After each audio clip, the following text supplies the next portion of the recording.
Let's see here.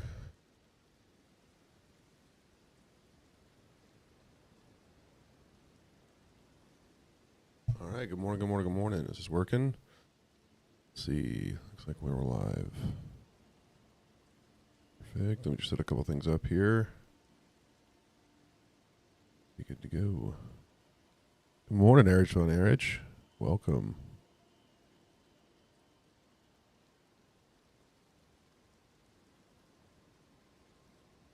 All right. I think we're live on everything.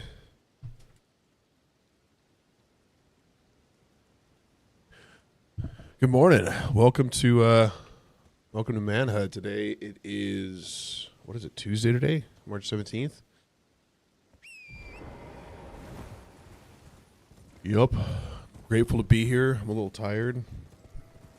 We've got baby girl over here in the corner, and she's acting like she's not going to be happy the whole time, so I might be holding her as well. That'll be fun. It'll be good. Oh, no. We're already dying over here. Today we're going to be looking at Job chapter 2. And chapter 2 takes an already devastating story and pushes it even further. Job's already lost his wealth, he's lost his children, and yet he refuses to curse God. He holds his integrity. So the accuser returns. And with a new argument. Of course, Job still worships God. He hasn't actually had his own life been touched yet. And so suddenly the suffering becomes deeply, deeply personal. And pain covers Job's entire body. I'm going to die in this, whatever is happening there.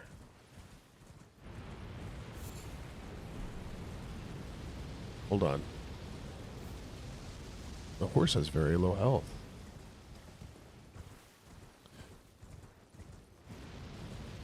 Oh, no. Uh-oh. All right, here we go. We did it. We're all right. We're all right. But before we get into that, we're going to do our daily proverb as well as gratitude for the day. Our proverb for today is we're moving into the actual shorter proverb, so it's a shorter deal. But Proverbs 10, verse 2. And I'm going to die to this madness thing again. Hold on. Okay, we're okay. Treasure gained by wickedness does not profit, but righteousness delivers from death. So that's our Proverbs for the day. Then we usually go through three things we're grateful for. Enter his courts with thanksgiving. And so that's what I'm working on now. If you want to join, you're welcome to throw in something you're grateful for in the chat. Today, I'm grateful for, I'm grateful for like the conviction of the Spirit. The fact that I get to exist in a way where the Spirit is active and living in my heart. And I can feel that conviction, So super grateful for that. I'm thankful for clocks that are kept by the internet so that I don't have to manually adjust my clock all the time. So super grateful there. What's happening here? Strong foe ahead. Oh, great. And I'm getting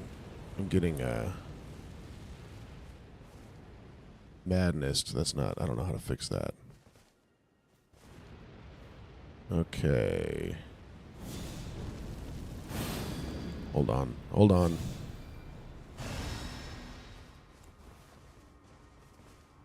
Oh.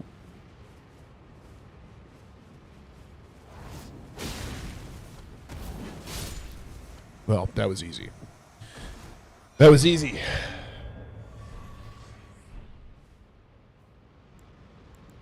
Okay. So I'm thankful for that, so I don't have to constantly update my clocks, because that would just be terrible. And I'm just grateful. And I'm really, really thankful for sleep. Sleep is such a nice reset and escape. And it's pretty awesome. So I'm super grateful for those things.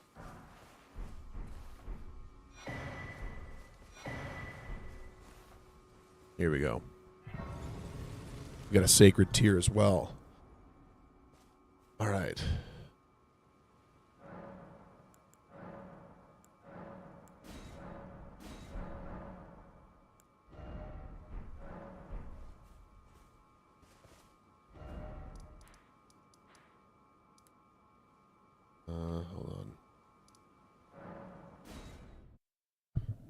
We're going to the land where Moog lives, so we can fight Moog.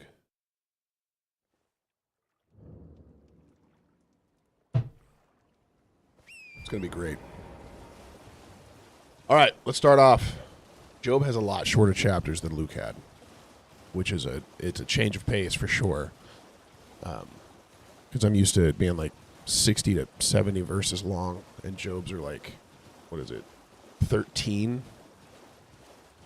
So, not nearly as much of a time investment as before. All right. Hold on. Okay, Job chapter 2, starting in verse 1. Again, there was a day when the sons of God came to present themselves before the Lord, and Satan also came among them to present himself before the Lord. Ouch. Okay, we're gonna rehash a little bit of what we talked about yesterday, because I'll never make the assumption that everyone was here watching this. There are a couple of things that we need to look at here. One is who Satan is, and then what this kind of sons of God presenting themselves was. Hold on, real quick. Okay, he's gonna hurt my finger real fast, and then we're gonna. Oh. Gonna be okay.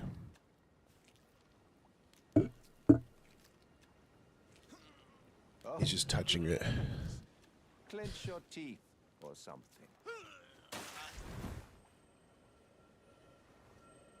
Sweet. Never forget. Does that mean it's one of my own fingers? Feeling of agony, for it is what you have this.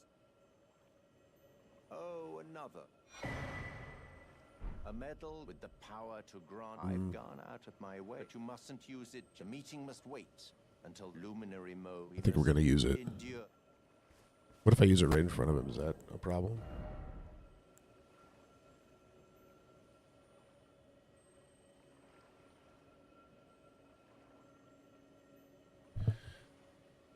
Grimer, what does that mean? You're streaming right now. Your thing is almost the same shade as all the ones that are offline. Is that, what's that referring to? Like my profile picture or what? I don't know a ton about this, so I'm having to learn how to do all this stuff.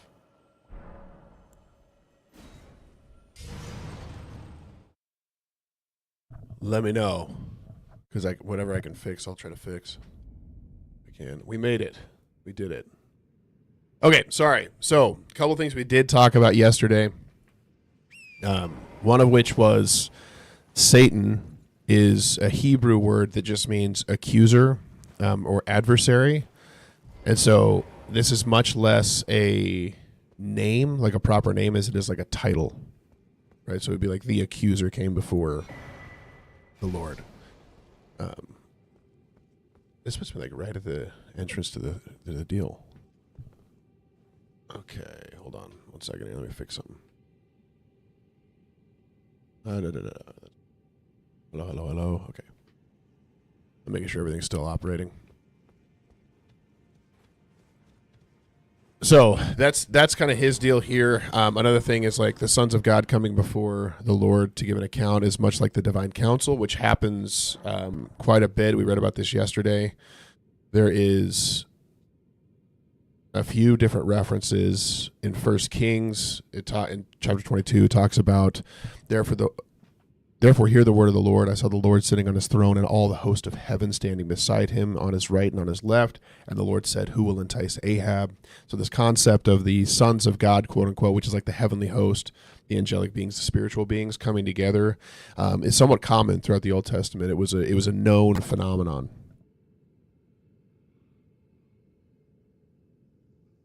And then in the year, so Isaiah 6, in the year that King Uzziah died, I saw the Lord sitting upon the throne, high and lifted up. The train of his robe filled the temple. Above him stood the seraphim. Each had 6 wings. It explains all of that. They sit there going, holy, holy, holy. And then he says, hey, woe is me. I should die right now. I'm not ignoring you, dude. I was just trying to finish my thing I was reading there. Astro. I just need like 2 seconds of patience, and then I'll get to what you're saying, man. And then, why read what? I didn't read your chat.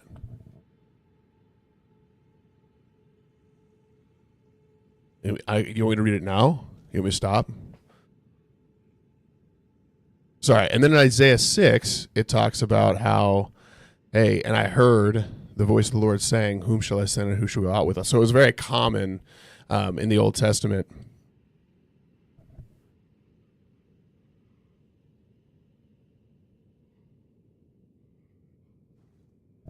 All right.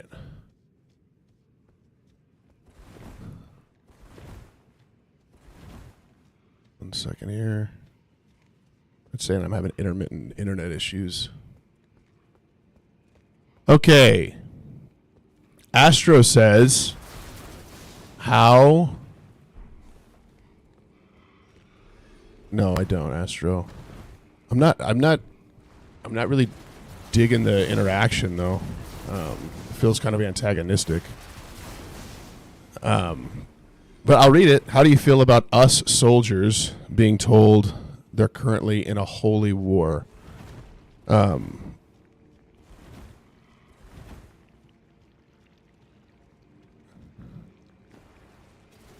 Yeah. All right, we're gonna move on. You're welcome to stay here, man. Please. But it feels like you already somehow dislike me in a lot series, so I'm just gonna move on, and we'll go back to reading. But you're all gonna be here. I'm happy for you to stay. So essentially we've got like this consistent theme throughout, where you've got this like divine counsel of God, and in essence, this is like a mysterious thing, but it shows up quite a bit. You could easily. It's not that I don't like your question. It's that like I'm not trying to ignore you, and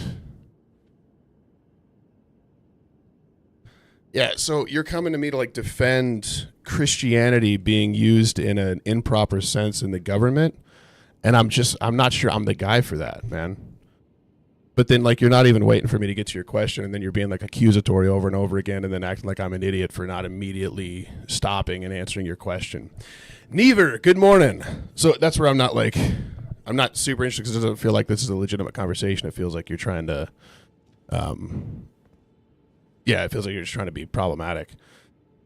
So I'm going to move on from that, but I wouldn't characterize what we're doing as a holy war, if that answers your question.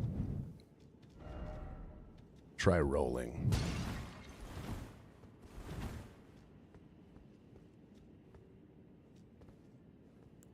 All right.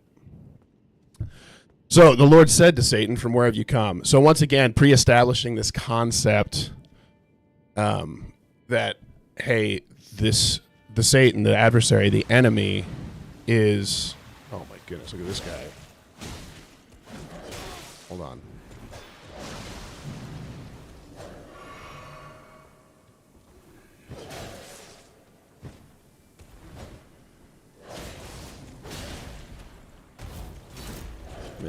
I missed him.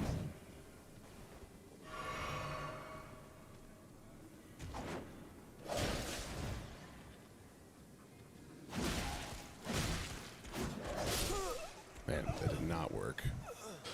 That did not work. All right.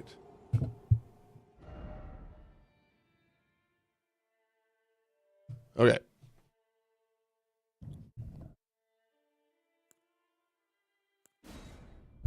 I'm sorry, guys. I blocked Astro, just so we're all on the same page.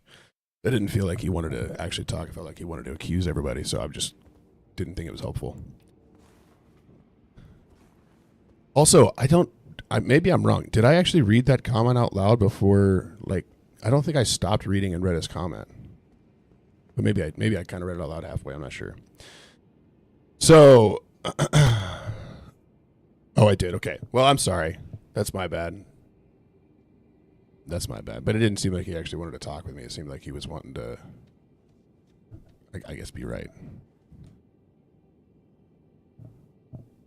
Well, I said move. I did that because he kept like spamming after the fact as I was trying to read it. He was like spamming how I was not listening to him. He did rightfully get annoyed. Okay. Well, I'm sorry.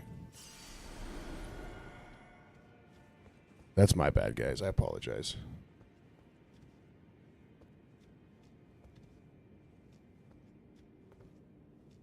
I apologize. I'm not perfect.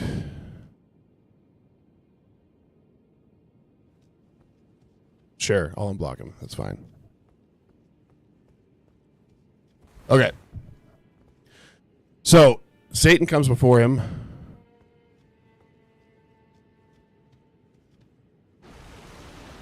And he says, "Hey, like God says, where have you been?" Neither. This is mainly on TikTok where this has happened.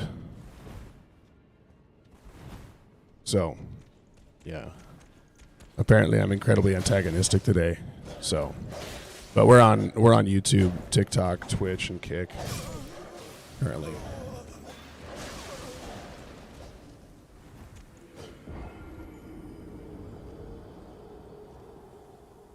You're not doing TikTok, is that what you're saying, Never?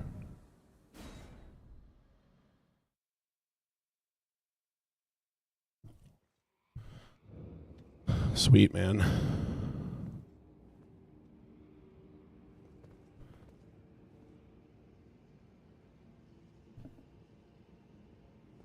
Okay.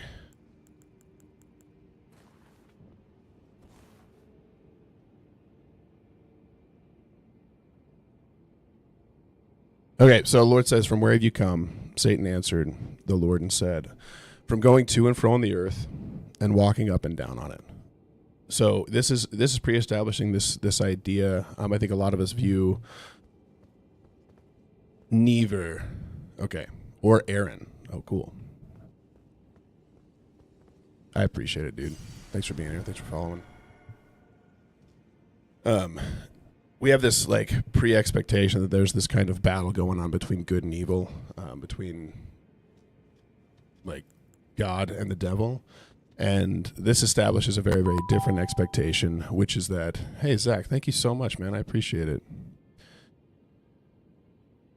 And this establishes the expectation that God is even over him, right? He's coming before God and giving an account of where he's been. God has to give him permission to do the stuff that he's doing. And hey, Brent, you're welcome to be here, dude. If you'd like to enjoy it. There's a lot of antagonistic like stuff going on though. Do you wanna hang out, or you can also scroll on? We're just reading the Bible and hanging out. So he comes before God, gives an account of where he's been, and the Lord said to Satan, "Have you considered my?" Oh wait, I haven't jumped to. Yeah. Have you just?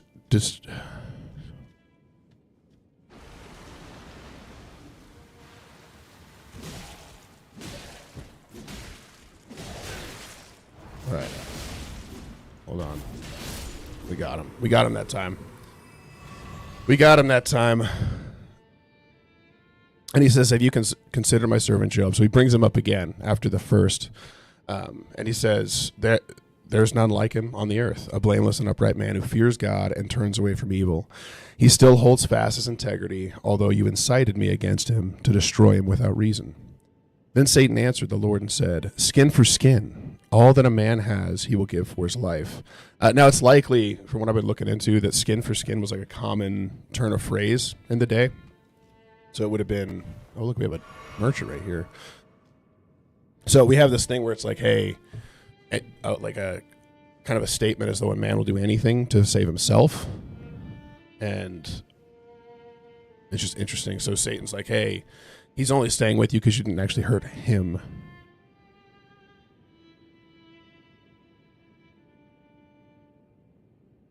It wasn't skin for skin. It was Aramaic. I think at this time it was actually just Hebrew. I don't think Aramaic had come to fruition yet. Oh, dear.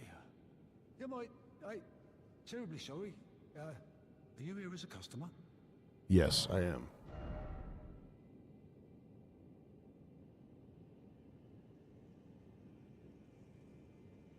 All right. that'll help. I must. Okay. All that man has he will give for his life, but stretch out your hand and touch his bone and his flesh, and he will curse you to your face. Oh my goodness, another one? Do they just consistently come out of this? We got him. We got him.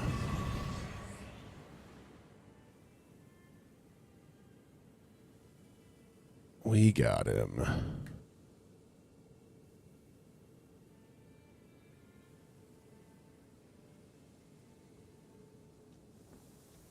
All right, let's roll. Stretch out your hand and touch his bone and his flesh, and he will curse you to your face. And the Lord said to Satan, behold, he is in your hand, only spare his life. So God has to give Satan authority to go forward and do anything to Job, right? There's a hedge around Job's life. But interestingly, God does. And hisness, like his uprightness, brings about a lot of what's going on. And I think this is an important thing with... good morning. Meet your Doom Plays. Welcome, dude.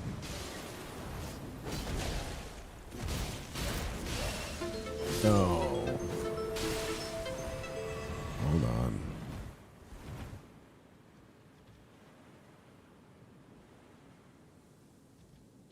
We got disconnected for a second. Here, let me fix this real quick. Oh. There we go. Get that off screen.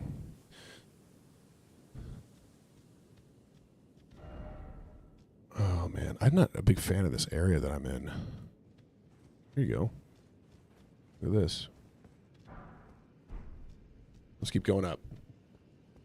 And so a big aspect of Job all throughout the book of Job is just this concept that, like, hey, we don't always understand the root and the nature of our... who's this? Oh, we can invade and get him? I need to rest at least first.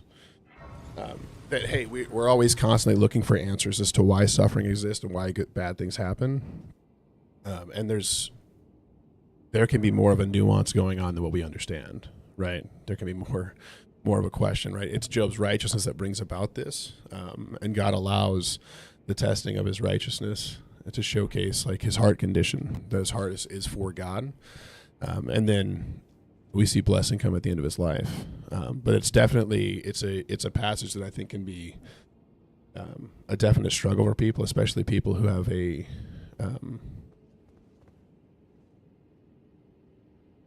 who struggle with, like, submitting to who God is, right? I'm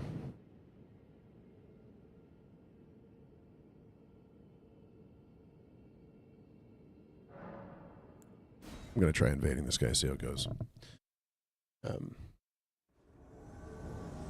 But it's interesting because it causes us to ask the question of, like, what is the, what's the nature of, like, who God is, what he's willing to do, what he's willing not to do.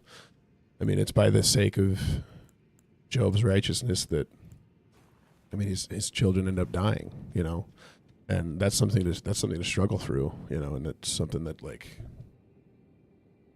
can be hard to understand. But it also shows God's sovereignty over even, like, the enemy and what he's doing. And it says, so he's in your hand, go ahead, but spare his life, right? And this does parable, like, even earlier biblical figures. You look at people like Abraham being told, go and sacrifice your son. Violence, heedless of my warning, though you have been raised to a knight of the dynasty, I am paid to the very depths of He's got like a... I'll ensure you why. There we go. We did it. Christ. I just know. Yeah, innocent. It's a good question, man. No, God does flood the whole planet. He did it once already. He has done it. And I think it changed our perspective of, you know, if of, like, whether or not God owes us anything, you know, like, do we Do we truly understand the nature, the authority, and the role of God in our lives, or do we view it as something where we're owed or he's owed? And so you've got even people like this reflective of, Abraham's told, hey, I want you to go and take your son up and sacrifice him for me. He doesn't actually end up following through with that, but it is a test of who Abraham is. And even Joseph, right? Joseph is sold into actual slavery. He's put in prison. There's all sorts of things where he's done things that are seemingly, quote unquote, unjust. And it really causes us to kind of reevaluate like who we are and who God is. Yeah, they probably were innocent. Yeah, they probably were.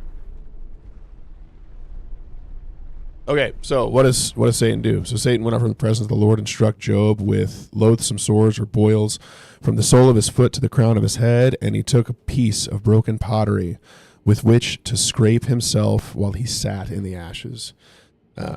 So this would be a pretty disfiguring disease, reasonably, would be the understanding, because when his friends come and see him, they don't even recognize him, which is kind of devastating and sad.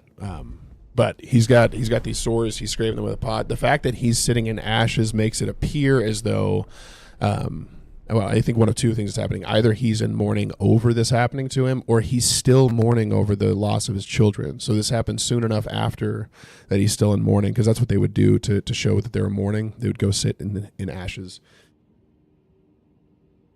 to mourn the loss of their family. And his wife comes to him, right? And this is where we see kind of the opposing viewpoint and like the struggle with a lot of what's going on. Is he's holding fast, but his wife is clearly struggling. She says, "Do you still hold fast to your integrity? Curse God and die." But he said to her, "You speak as one of the foolish women would speak. Shall we receive good from God, and shall we not receive evil?" So his understanding is that, hey, everything I've been given in my life has been given by God. If he wants to take that away, he can take it away, right? If he's given all these good things, he can take those away and give bad things if he'd like. And yeah, it's an inspiring perspective, in my opinion. But physical suffering intensifies the narrative, right? Bodily affliction often symbolizes like deep human vulnerability throughout the word. And sitting in ashes is like him mourning. But Job maintains faith without explanation, right? It's not like, hey, God has told him, hey, you're one of my strong people, so I'm going to stick with you. I'm going to keep you safe. He's like, you're one of my strong people, so I'm going to cause this to happen to show how much you love me. Job maintains his faith without any explanation at all. It's like, hey, I'm just a lowly man. Everything I've been given by God. If he wants to take that away, he can take it away. All right, we're going to skip this. Let's see.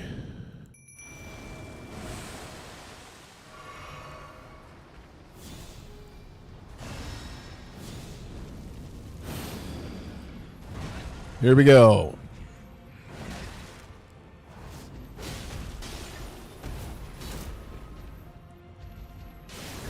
Ouch. Okay.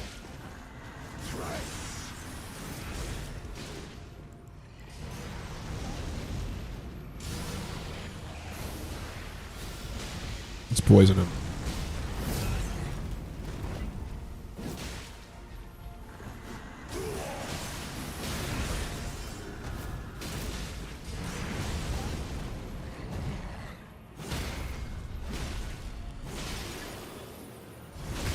Hey, we did it. That was good.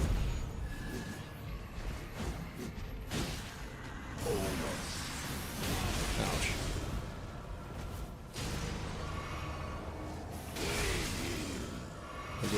We're good.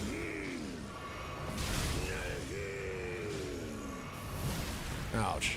Oh, did he use it to heal himself? I didn't know he did that.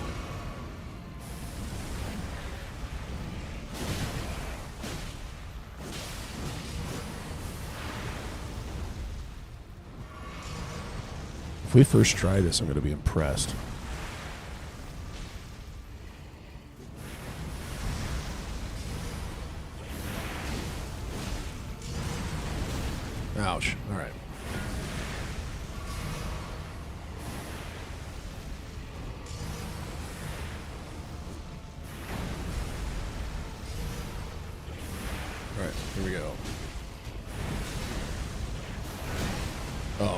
one shot.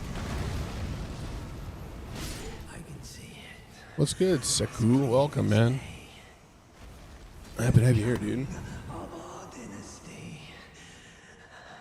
We just did Moog first try. Me and my little mimic here. Baby girl's waking up as well.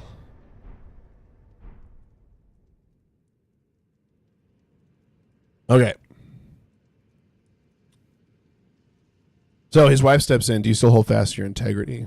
Curse God and die. So she's done, man. She's like, hey, I have not signed up for all this. What's up, Ahmed? Welcome. Oh, message deleted. Message retracted. Never mind. Don't. And then we've got...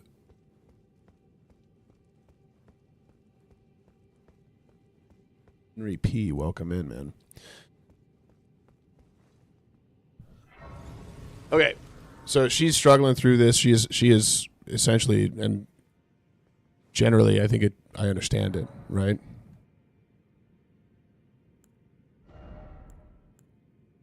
Oh, there's somebody standing right there now. Were they there before? I didn't see that. Good morning. Hey, man of Iron. That's a cool name. Welcome, dude. Glad to have you.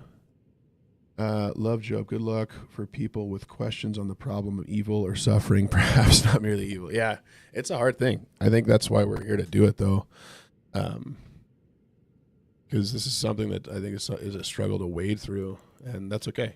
I don't have to have all the answers. Like I'm not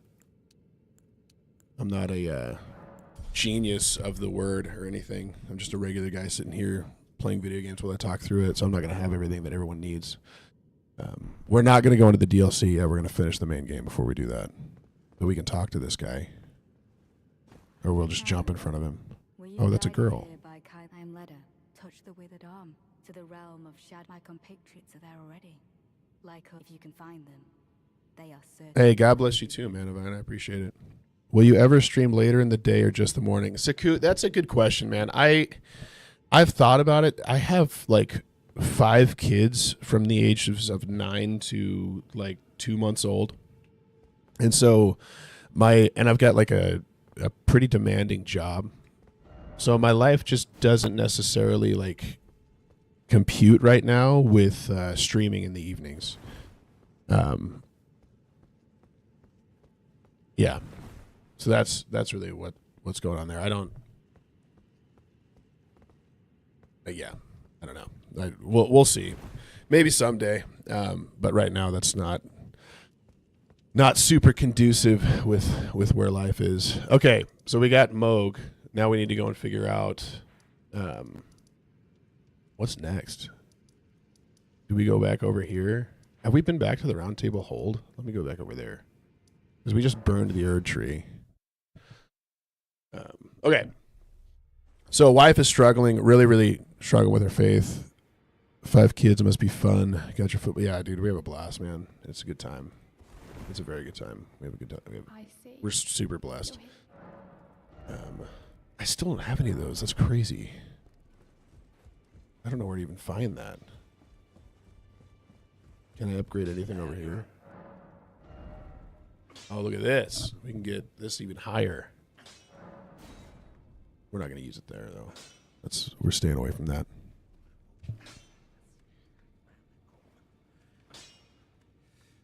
All right. Still making. Ask that question. The other thing that's happening here is when Joe responds to his wife, he's kind of using like the framework for what wisdom literature is written as, which is like the Proverbs.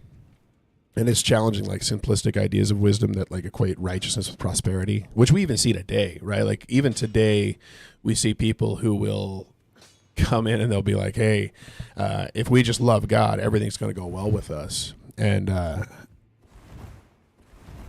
as we're going through this, I think it's just interesting to me that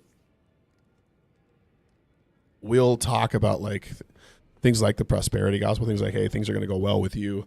You're going to have plenty. And then as we're reading here, it's pretty consistently and regularly the opposite, right? innocent man. I'm not super interested in having like debates while we're going through this. We're just here to like read the word together and talk through it. You know, if you want to stay, that's great, man. But I like, again, it feels like disrespectful and like you're just throwing out stuff over and over again to try and like cause issues. So that's where I'm like, do you want to be here?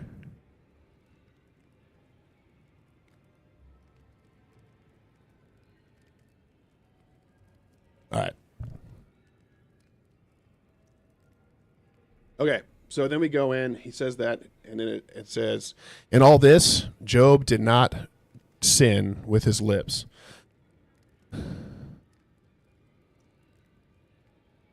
I'm more talking about like your use of the thing, like quote unquote wisdom literature, LOL. Like it's just like, why? What are you trying to accomplish, man? And prosperity gospel has nothing to do with this like whole Israel concept that you're talking about either. So it's just like you're bringing up stuff to like kind of stir things up, and I don't understand it.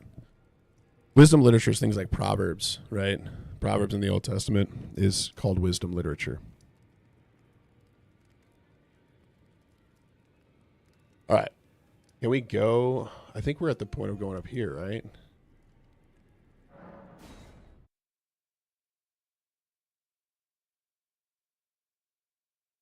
What? I thought, doesn't it totally change?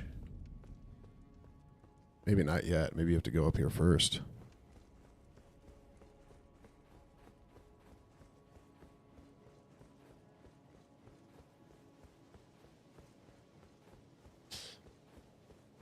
I forget what we're supposed to do. Did she not burn it yet? I'm so confused. Did I not actually burn the tree? Is that the issue? Did you fight the two secret? Oh, you're right. I have not gone and done the death part. That's where I'm stuck. I moved on from we need to go over here. Thank you, Saku. That's what we needed.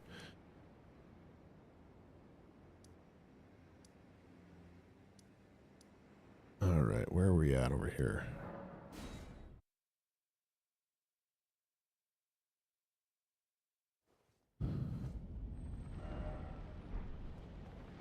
Okay. So Job did not sin with his lips, right? And we'll see later. Like he is struggling deeply. So this is not a. Oh, she's starting to wake up. Probably have to close out pretty soon. This is not a. Oh, hold on. Oh man, rolled way too early. Let's just run down. We should make sleeping pots. That's what we should do. He's chasing me all the way.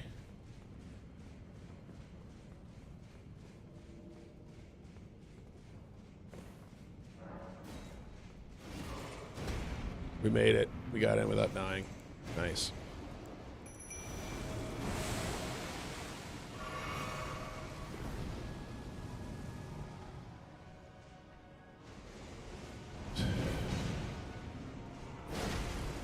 Okay.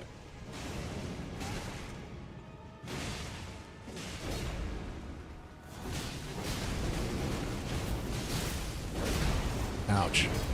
Hold on. Oh, sorry. We will see later. Like he. Oh, I didn't know he was focused me. He is really struggling with this, right? So it's not that he isn't having issues or like. I mean, he flat out says, "I wish I'd never been born," but he does not take that out against God, right? Which is like the. My goodness, the span that thing has is crazy.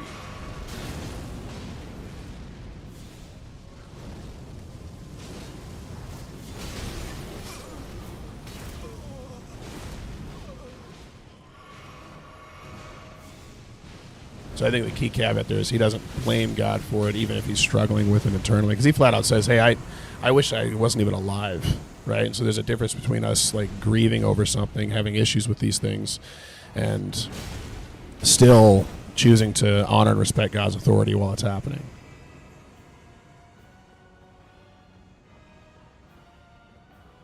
We're going to stand back here, okay?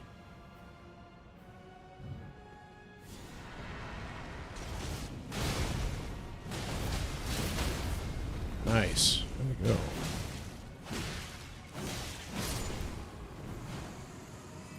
How many of those do you have to kill?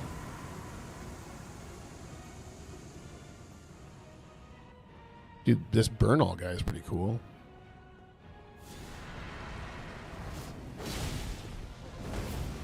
Oh, nice. I think it lasts us a long time. All right, we should be able to end it here. Oh, nope.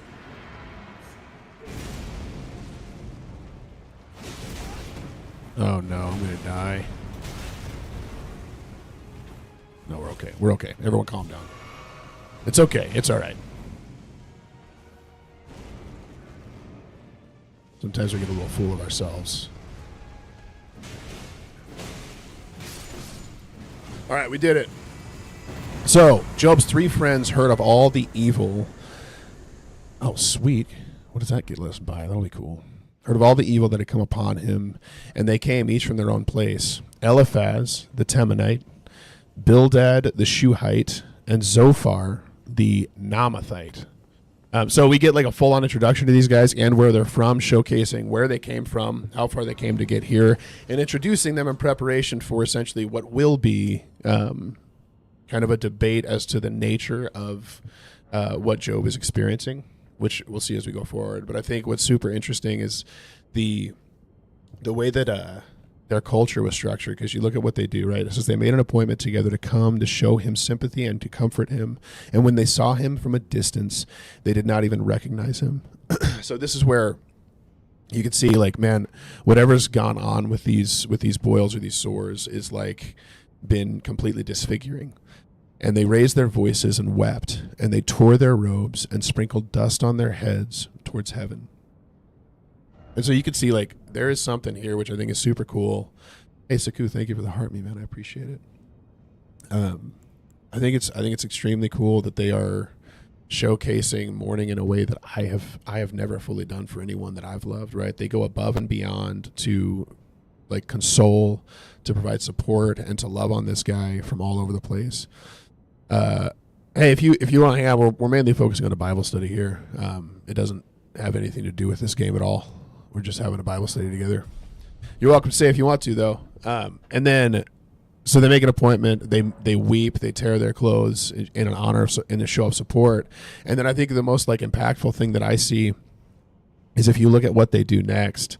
So they weep. They do this thing, and then they sat with him on the ground for 7 days and 7 nights, and no one spoke a word to him, for they saw that his suffering was very great. So what I find super interesting about that is, like, right now, like, we can't even handle, like, 15 seconds of silence, right? Like these guys sit with this guy for literally 7 days and 7 nights without saying a word, just honoring his grief, grieving with him, right? They join him in his misery and will sit there and, ouch. Yeah, and I think that's impressive. It is very different than our culture today. And we'll see that they still have a similar conversation to what we would have today, where we struggle through why something's happening and what's going on and what's the reason for it. And we'll get into that in the future chapters. But first, what they do is they show their honor and support. They lower themselves. They tear their own clothes. They mourn with him. And then they silently sit there and just give him the ministry of presence for 7 solid days, which I just think is, like, I don't know, it blows my mind as I look at it, because it's not something that we're used to in our culture at all. And so, yeah, that's cool stuff. Cool stuff. What does it say? Hold on. It's like a dream. All the dragons.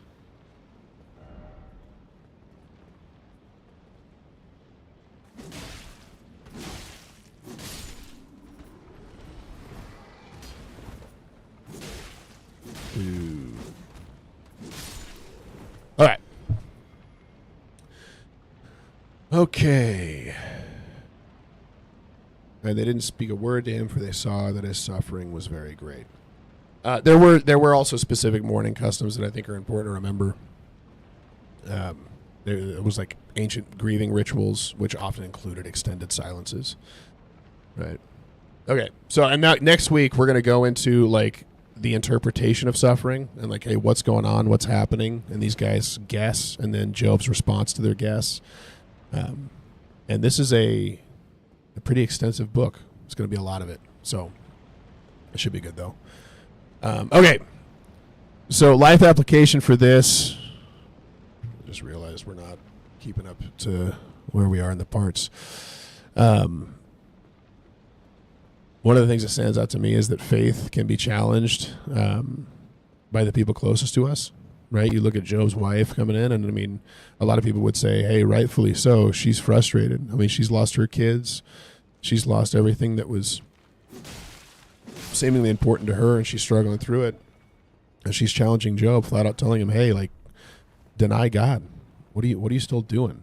What's the reason that you're still holding your integrity? And that's a hard thing to talk through, because I think all of us, even including myself, would be like, man, I understand like where she's coming from.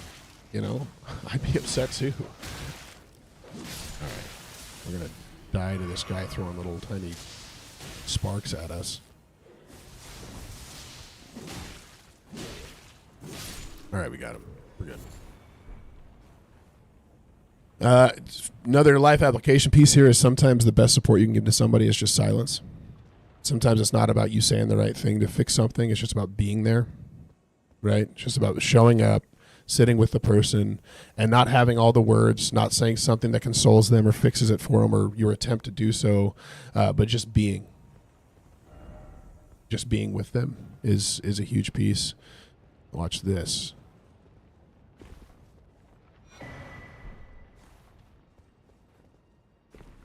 We did it. Good job, everybody. So that's a really big one. Also, faith needs to hold both joy and pain, both joy and suffering. Like our faith is not something that's only held simply because things are going well, but it's held because God is who He said He is. Nope, didn't do it.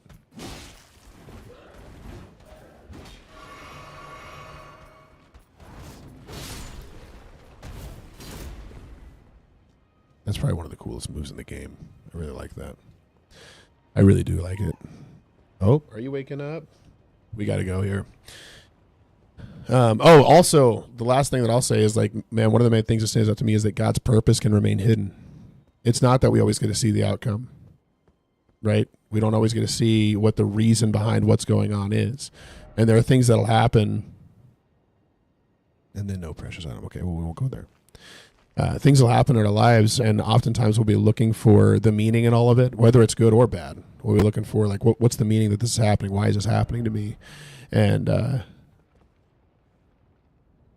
I just find it super interesting that, man, there's a strong case to be made that sometimes you don't get that answer,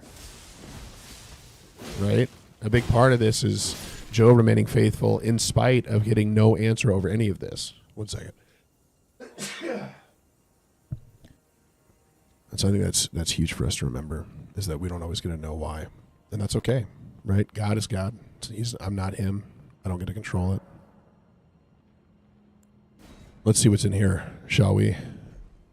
Bless you, Saku. I appreciate it. Where does this go?